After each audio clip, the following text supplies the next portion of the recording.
This is how we do it. It's Thursday afternoon. We getting snow, supposedly. So we out here troubleshooting this shit. This is better than going wrong on the day. Having auger problems.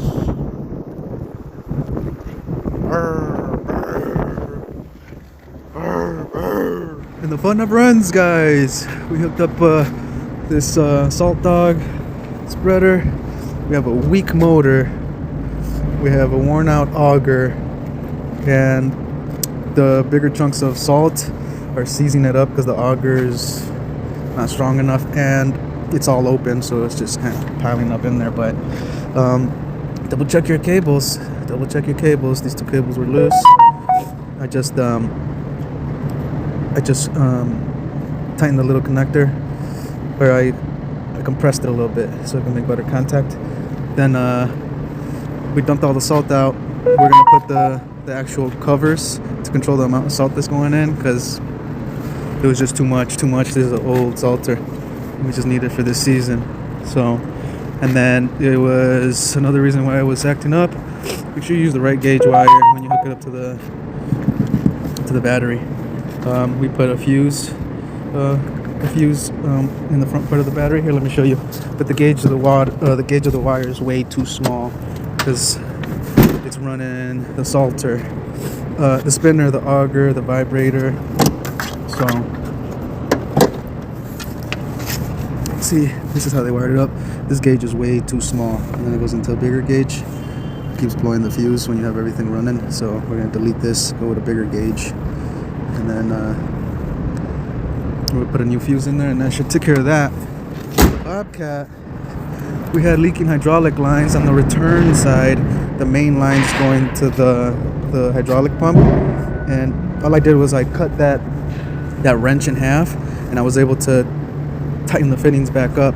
They ended up just loosening up like a quarter turn, so I had enough clearance to tighten them back up without removing all the other hydraulic lines, because they were the two on the bottom. It's got four, and it was the one on the left side on the bottom. So the proper way would be remove everything and then work on it, but we worked around it, got that hooked up. So now this baby is working.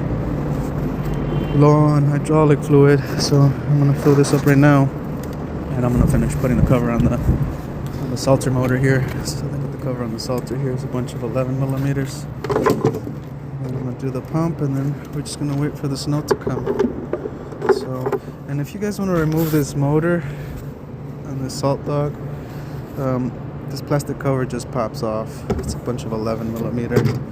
And you have three bolts, three 12 millimeter down here. You got 1, 2, 3, and then your shaft has 2 bolts. This one's so rusted, ain't no coming off. But yeah, you remove those 3, and then you can come up here and remove your Torx bolts. You got one on this side and one down there on this side. When you loosen those 3, you can swivel the motor back and forth. And you might be able to clear the motor out this way without removing that auger, but we didn't get to that point. Once I noticed these wires were loose, I just wired everything back up, and it's working good enough. So I'm just gonna put it back together. Oh snap! Barely putting everything back together. It's starting to come down. I don't know if you guys can see. There it is. All right, cover is on. Just fill up the hydraulic fluid on the plow. And on this one, this old school plow, is literally remove those 2 bolts. The pump comes out. Fill it. Put the pump back in. If you don't want to do it that way, you remove your 1 bolt. Fill it up. Just close it up. It's a lot slower, but. And let's see how dry it was. Man, that's empty. Man, that thing is empty. No wonder it wasn't moving. Had nothing. Alright guys, it was empty. I filled it up. You remove this one once it starts coming out. Close it up, and you know it's full. So, we need more. We might need more. The lines are probably empty, but we can always top it off later. So this closed. Check it out. We'll bleed it. Move it side to side. Bleed it. See how And she's alive, guys. She's alive. She moves up and down. Oh yeah, baby, we in business. We back in business. The problem with this one was the pins in here. You don't get no response from your plow. Besides your hydraulic fluid, take out your pins. The ones where the pin goes in, close them off.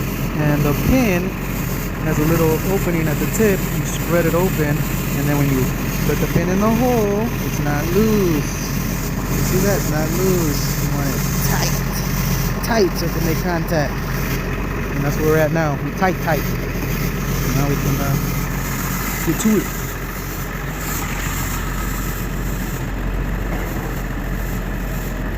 See, I moved it.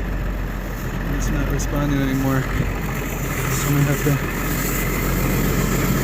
check this again. See that? Oh, connector. It's the connector pins. Hey guys, I think we're ready. I troubleshooted the hydraulic oil, connector, power line, auger, the spinner, the vibrator. Went over everything. Everything's working. I'm glad we're doing this now rather than the night of the storm. So bobcats and the deer are ready to go. All right, just gonna put the spinner on, and that's it. There she goes. It's working. Way better than before. Before it was leaving a big track of salt. That thing is working lovely.